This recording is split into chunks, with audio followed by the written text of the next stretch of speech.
Saving babies, one mom at a time.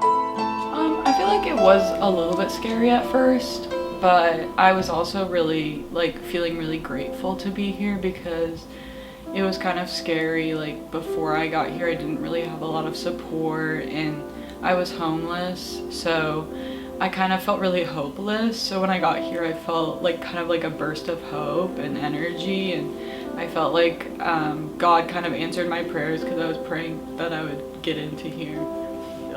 Laura, my wife, and I became involved with Paul Stefan Foundation 6 years ago, and this came about through a donation that Laura had made, and then the foundation responded with an invitation to the gala.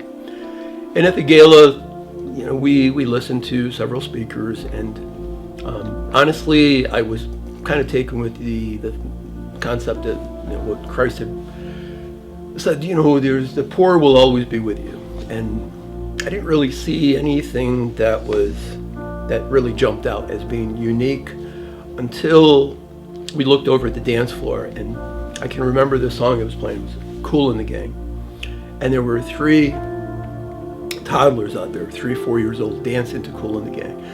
And these were all kids that had been slated for abortion. And I told Laura, I said, if that's not a testimony to something that works, I don't know what is. Someone asked me a while ago, well, what are you guys doing messing around with education? This is a maternity home, isn't it? Well, actually, it's nominally Catholic, definitely Christian. And I harken that back to what St. Augustine said about the responsibility of the church is not just to provide for the temporal, the tent, the body, but absolutely to provide for the mind, because this is spirit, mind, body.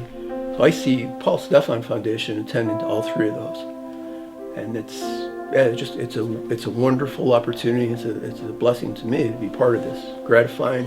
When I listen to the other girls' stories, because we've all sat down together and shared stories with each other, and honestly, it's all pretty much the same. We don't have that support, so I don't know. I know the other girls, I can speak for them as well. We're just happy to have that support, because it gives us hope. I don't know, it gives me hope. Okay, I would like to take you back to the very beginning of when we started our foundation, and there are so many stories that I could share today, but this one is truly very special to my heart. I was a very young woman that was 16 years old that came to us from Guatemala, and she came to this country and was actually captured when she came in and held against her will for several days in Arizona. And she ended up escaping from her captors and was able to find someone that gave her a ride to Virginia. So when she came to Virginia, she was able to find a job planting flowers. And one day her supervisor said to her that she looked as though she was pregnant, and she asked her, and she said no, that she was not pregnant. She had no idea that she was pregnant, and her supervisor took her to the pregnancy center for a pregnancy test, and the test was positive. When she came to us, she was devastated. She was at 16 years old, not having anyone in the United States at all to turn to. She was just so scared and crying and just so in need of help. So it took her a couple weeks, and all of a sudden this beautiful little girl just taught us so much.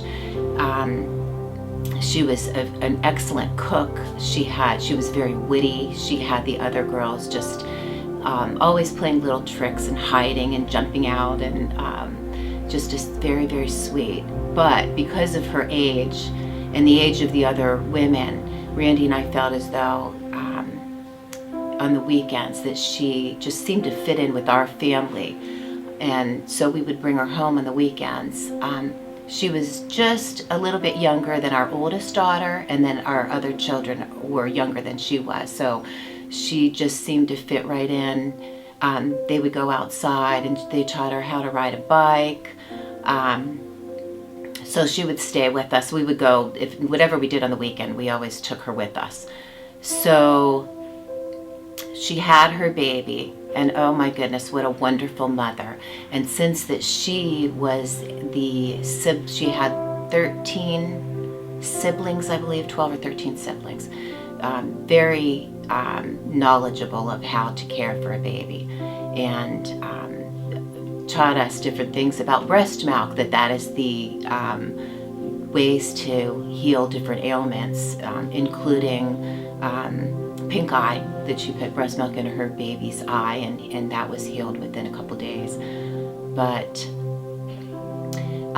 she went back to work, and her baby went to early Head Start. And she worked with the place where she was working, there were many other people that had come from Guatemala. So one day she came home after her little baby was a little bit over a year old, and she announced that she was getting married. So she left, and about a month later we got an invitation to the wedding, and Randy and I attended this wonderful ceremony where there were probably 100 guests. We were the first ones there, and we're sitting in the back of the church, and as each person came in, they would come and shake our hands. And we weren't sure what was going on, other than that we were the only English-speaking guests at the wedding. But after the ceremony, the reception was in the parish hall of this church, and when we went and were invited to the reception, we did not realize that we were sitting at a table and welcomed as though we were the parents of her. And what an honor. Just an honor to be in that position, to realize what a relationship that we had formed, and how we were viewed in her life. Since then, so she is married, and she lives in the area with her husband, and now has 3 children. She's absolutely beautiful. They are doing very well. I see her every once in a while. I see her. I'll go stop and visit, and she invites me in, and she's just so very dear to me. Hello, we're John and Barbara Mostacone. We live here in Orange, Virginia, and we've been supporting the Paul Stefan Foundation since its early stages of development of this facility. We even helped out some in the other homes that are out in the Unionville area, but through the church we got to know them. And I'm also a member of Knights of Columbus, and the Knights of Columbus have taken on the Paul Stefan Foundation to help with maintenance, upgrades, and monetary support at times.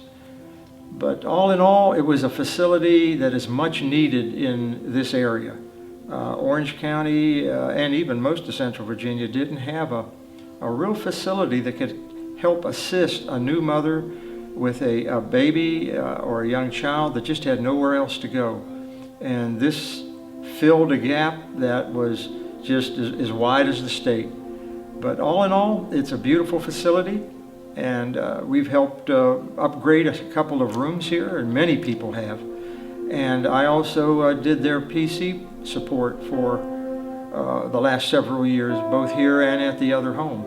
And it gives you something to really make you feel decent about helping the community, and especially young mothers and children that just are out on their own and need to get a firm footing and a place to start to rebuild their lives, and where to go from there. Yes, I'm a grandmother of 10 and a great-grandmother of 3. And it's very, very important to me to make sure these women have a safe environment for themselves and for their babies. And with the support of especially Randy and Evie, giving them hope that they can overcome everything that they've had in the past. I mean, if I wasn't here, I'd probably be at like a homeless shelter, or probably in a bad situation. But Emily and Randy are angels by God, yes.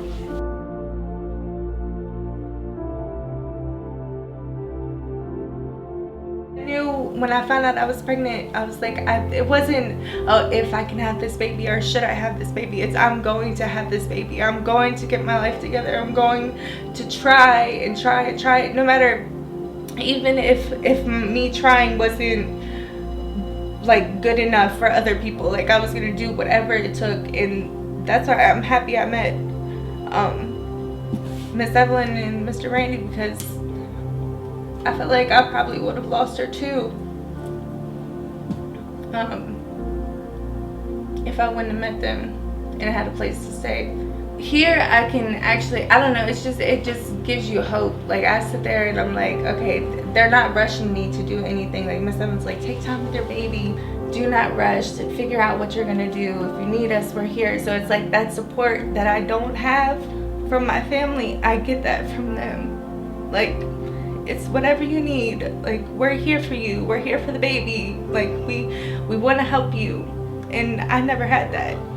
Hard to understand. When you hear her, I need reminded. Let's put that. We need reminded, but because we do it all day long, but we need reminded that how powerful it is to actually be saving lives. Right. It's not just the same. Yeah. Wow. I was talking to Randy just an hour ago, and he was talking about he was on the executive board for maternity homes for America, and he said there's 365 homes across this great country already. 365 homes. So think of all those babies that have been saved. You know, not only babies, mothers and babies. And as you know here, we're not just about saving the baby. We're just not about, about abortion. It's about a re-education. It's about helping women learn their dignity, helping them to know that the most important vocation is to be a mother.